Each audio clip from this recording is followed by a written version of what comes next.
The wind had teeth that night. It cut across the black desert and sang through the bones of the world like it was warning everyone to turn back. Aladdin pulled his cloak tighter and kept his hand on the brass lamp at his belt. The metal was still warm. The genie had been quiet for 3 days now, ever since they left the last city behind. Quiet was good. Quiet meant no trouble. Above them the magic carpet glided on a current of night air, silent except for the soft hiss of enchanted threads. The stars were wrong here. They sat too low in the sky, too close, like lanterns hung just out of reach. And ahead, rising out of the dark, were the Kaf Mountains. 7 of them. Jagged black teeth biting the sky. No stories said who built them. No stories said who survived them. Only that at the peak of the 7th, a single law of the world could be rewritten. One word. One change. Aladdin had not come for power. He had come because a plague was eating the southern villages and the healers said the cure was written on stone at the summit. One law. One change. Let the sickness end. The carpet dipped as they crossed the first ridge. The air grew thin and cold. The lamp at his belt gave one weak pulse of light, then another. Aladdin frowned and touched it. The brass was cooling fast. Too fast. On the first peak, the wind stopped. Completely. As if the mountain had inhaled and was holding its breath. The carpet shuddered. The glowing threads along its edge flickered, dimmed, and went out. The genie's voice came from the lamp, distant and strained. The magic here is old, master. Older than me. It does not share. The carpet fell. Aladdin hit the stone and rolled. The breath knocked from his lungs. When he stood, the carpet was just fabric now. Beautiful, but dead. He picked it up and folded it over his arm. The lamp was dark and cold. He shook it once. Nothing. Trial 1 had taken his magic. He looked up. 6 more peaks waited above the clouds. Somewhere between them, the air grew heavier. The second mountain was not stone. It was memory. The moment his foot touched the slope, faces came at him. His mother's hands kneading bread. The Sultan's laugh. The first time he saw the princess on the balcony. The thief he had been before the lamp. Each memory pulled at him, tried to settle on his shoulders like a coat. He walked faster. The path narrowed. A voice whispered his name, then another name, then a name he had not heard since childhood. He clenched his jaw and did not answer. If he answered, the memory would stick. Halfway up, the path split.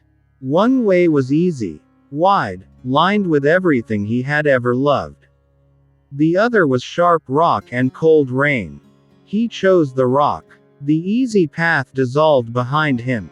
Trial 2 had taken the weight of his past. He could remember, but it no longer owned him. The third mountain was soundless. No wind, no birds, no echo. When Aladdin opened his mouth to speak, no voice came out. He touched his throat. Nothing. He tried to shout and the air swallowed it. On the walls of the pass, words were carved. Thousands of them. Names. His name was there too, near the bottom, freshly cut. Above it, other names had been scratched out until the stone bled dust. A figure stood ahead, tall, faceless, holding a chisel.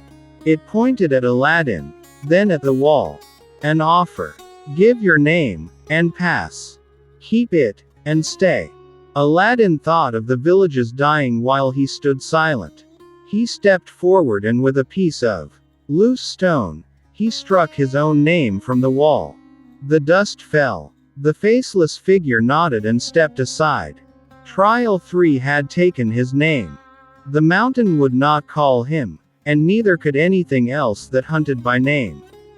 The fourth mountain was fire that did not burn. It rolled down the slope in slow waves, orange and patient. It did not hurt his skin. It hurt what was inside. Regret. Greed. The night he lied to the palace guard. The day he almost wished for gold instead of food. The fire moved through him and left ash.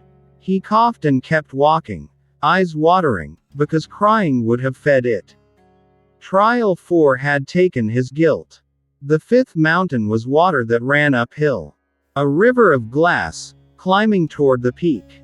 To cross, he had to walk against it. Each step pulled at his legs.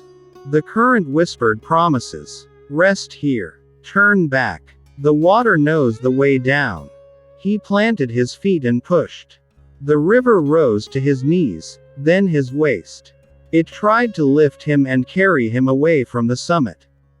He drove the folded carpet into the current like an anchor and pulled himself forward, inch by inch, until the water fell away and the ground was dry again. Trial 5 had taken his fear of being swept away. The sixth mountain was mirrors. Not glass. Air. The whole slope was air that reflected. Aladdin saw himself 100 times. Young, old, king, beggar, dead. Each reflection spoke. You will fail. You were never meant to be here. The cure is a lie. He stopped listening. He walked with his eyes on his feet, counting steps, until the reflections thinned and the air cleared. Trial 6 had taken his doubt. By the time he reached the seventh peak, he was not the same man who had left the desert. He had no magic, no name the mountain could use, no past to hold him, no guilt to slow him, no fear to turn him, no doubt to break him. Only the purpose that had brought him. At the summit was a single slab of white stone. On it, letters burned with a light that hurt to look at. They shifted as he watched, forming words in a language older than cities. Aladdin did not need to read them.